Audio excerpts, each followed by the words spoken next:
Bon, après c'est vrai que le film, faut peut-être le regarder 2 ou 3 fois parce que la première fois, il peut y avoir des petites subtilités comme ça qui te passent sous le nez. Mais bon, c'est un travail de fou. Le mec, il est hyper doué. Le mec, c'est un génie. C'est un génie qui est entouré d'une bande de mecs hyper talentueux qui sont capables de mettre sa folie en image. Hein? Quoi? Tu m'écoutes pas? Si. Bon, après, moi, je peux donner des secrets de tournage, si tu veux. Hein. Je dis pas que tu connais rien.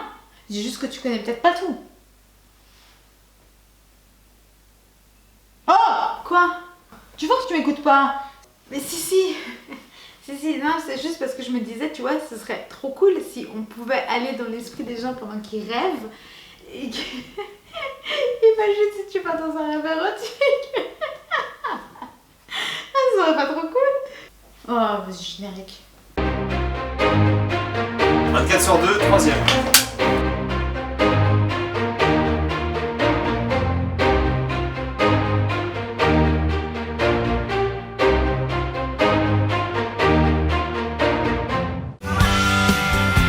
Si le film vous a paru compliqué, ne vous inquiétez pas, vous n'êtes pas les seuls. Acteurs, producteurs, équipe technique, tous ont au moins autant galéré que vous à comprendre. D'ailleurs, pour certains, ce n'est toujours pas très clair. Le film est réalisé par Christopher Nolan, qui est réputé pour ses films d'action. Or, celui-ci n'avait pas pour vocation d'avoir ce style-là, puisqu'au départ, c'était un film d'horreur. C'est au début des années 2000, lorsque Christopher Nolan commence l'écriture de son scénario, qu'il prend cette direction-là. Il écrit un premier traitement. Un traitement, c'est comme un long synopsis où on décrit chaque action et ce que les personnages vont dire. De 80 pages, d'où le fait que ce soit un traitement et non un synopsis. Sur l'histoire d'un vol de rêve. Mais dans sa réflexion, Christopher Nolan se rend compte que les films d'horreur ne sont pas connus pour développer les émotions des personnages. Or, son scénario à lui est quand même basé à 90% là-dessus. C'est donc à ce moment-là qu'Inception prend une direction différente. En 2001, Christopher Nolan décide de pitcher un film sans faire un petit résumé de maximum 1 minute 30 dans lequel on s'assure de bien mettre l'essentiel des actions et des messages du film. Son film a quelques boîtes de production, dont Warner Bros. Celles-ci sont très intéressées, mais Christopher Nolan se rétracte. Il a l'impression que son film n'est pas encore assez construit, qu'il n'est pas encore assez bien ficelé, et il n'a pas envie de faire un film bâclé. Il décide donc de se remettre sur l'écriture de son film pour le peaufiner. Nolan ne fait aucune recherche sur les rêves pour son film. Il base l'entièreté de son écriture sur ses propres expériences et celles que nous connaissons tous et toutes. Comme par exemple, lorsque l'on rêve que l'on tombe et que subitement on se réveille. Ou encore lorsque l'on rêve que l'on meurt et qu'on se réveille brutalement. Ça vous rappelle rien ?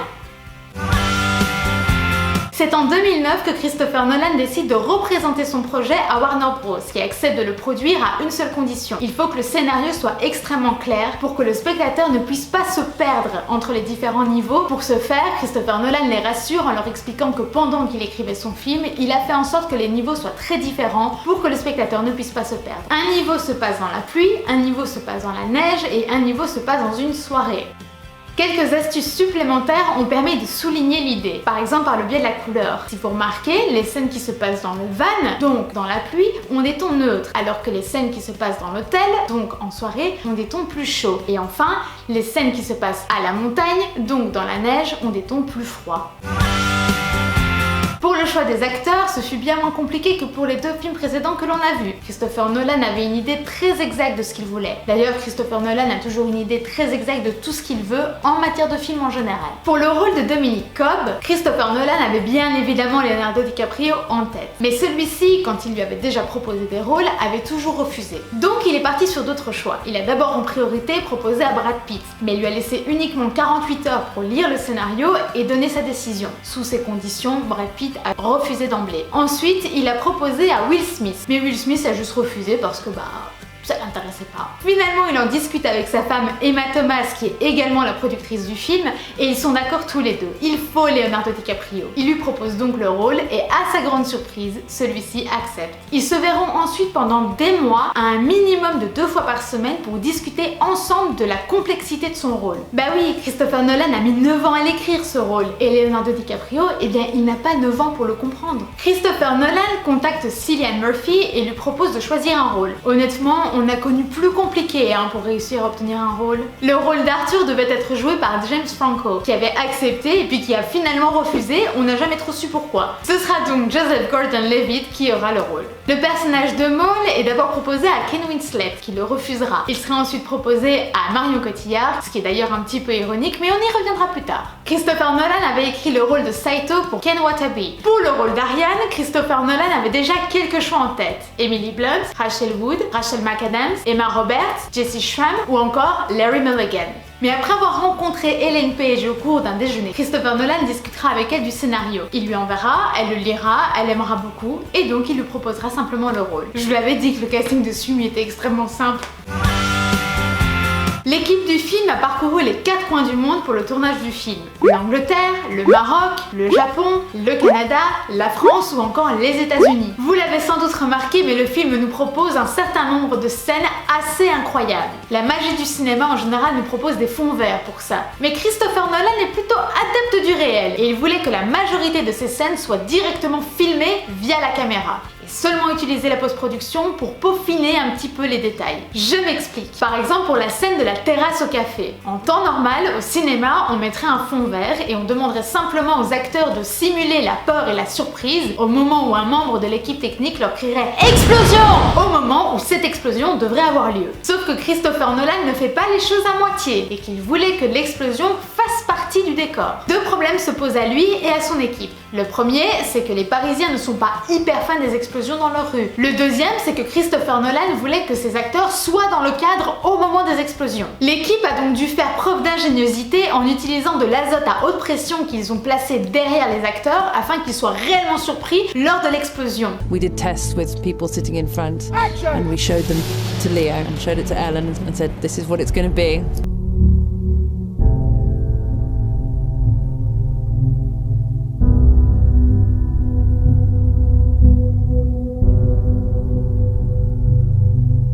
Les débris que vous voyez sont donc réels, même si la post-production a rajouté quelques petits débris pour étoffer l'image. Et afin d'être certain que les acteurs soient bien dans l'angle de la caméra au moment de l'explosion, 6 caméras ont été pointées sur eux pendant le tournage de cette scène. Pour continuer dans la lignée des effets spéciaux, revenons-en à la scène du tremblement de terre dans le château en début de film. En temps normal au cinéma, on créerait simplement ce décor sur une plateforme qui nous servirait à faire le tremblement de terre. Problème étant, le plateau de Christopher Nolan est bien trop grand pour ça. Il décidera donc de tourner à l'ancienne, c'est-à-dire de se munir uniquement de sa caméra et de la faire trembler pour simuler le tremblement de terre. Venons-en maintenant aux scènes de l'hôtel qui peuvent poser question aux plus curieux d'entre vous. Rappelez-vous cette fameuse scène dans le bar de l'hôtel. On remarque au fur et à mesure de la conversation que le liquide dans les verres commence à pencher, ainsi que la lampe qui est au plafond. C'est grâce au travail de l'équipe qui aura réussi à construire un décor sur un plateau qui s'incline à 25 degrés. Les accessoires sont donc figés sur le plateau, ainsi que le matériel de l'équipe technique, et les acteurs ainsi que les membres de l'équipe ont dû faire preuve de beaucoup de force pour ne pas bouger pendant le tournage. D'ailleurs, c'est bien une des premières fois qu'un film fait passer un casting à des figurants, ceux qui jouent le rôle des clients dans le bar. Bien oui, il ne faut pas que la majorité d'entre eux vacillent pendant le tournage. On a donc fait passer des tests à ces fameux figurants pour voir s'ils savaient tenir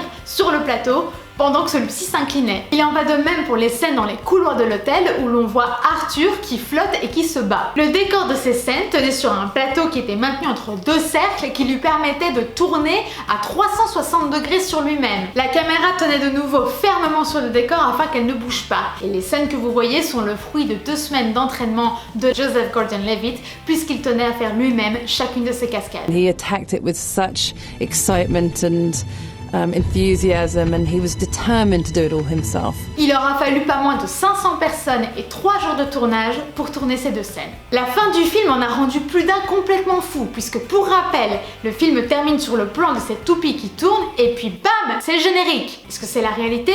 Est-ce que c'est un rêve? Personne ne sait. On a donc posé la question à Christopher Nolan qui a répondu de manière très claire et nette. La fin est ambiguë, elle a été écrite comme ça, c'est fait exprès et jamais ne donnera de réponse nette. C'est ce qui fait la beauté du film, c'est le fait que l'on ne puisse pas savoir exactement quelle est la fin. D'ailleurs, la majorité des acteurs n'ont même pas de réponse à cette question. La bande originale du film nous vient du célèbre Hans Zimmer, dont la réputation n'est plus à faire. Je ne vais pas vous faire la liste de tous les films pour lesquels il a travaillé parce qu'elle est bien trop longue. Hans Zimmer s'est inspiré de la chanson Non, je ne regrette rien d'Edith Piaf pour sa propre bande originale. C'est d'ailleurs cette musique-là qui est utilisée comme signal d'un rêve qui se termine. Pour composer sa musique, Hans Zimmer est parti aux Archives nationales françaises pour récupérer le master de Non, je ne regrette rien. Si vous faites attention à la composition de sa musique, vous remarquerez qu'elle est composée de subdivision et de multiplication du tempo de Non, je ne regrette rien. Restons sur le personnage de Marion Cotillard, Maud, qui en français se prononce mal. Et vous avez bien raison, puisqu'il a été délibérément choisi dans les paroles de la chanson d'Edith Piaf. Si vous rassemblez chacune de ces initiales, ça fait Dreams. Je vous ai dit que rien n'était laissé au hasard, rien. Les personnages sont une représentation d'une équipe du film. Arthur est le producteur, Ariane est le concepteur de production, Ames est l'acteur, Robert est l'audience et Dom est le réalisateur, Christopher Nolan. C'est la fin de ce nouvel épisode, j'espère qu'il vous aura plu. Et puis n'hésitez pas à me proposer des films dont vous avez envie de voir les coulisses dans les commentaires. Moi je vous retrouve la semaine prochaine pour une nouvelle vidéo. Allez, coupez!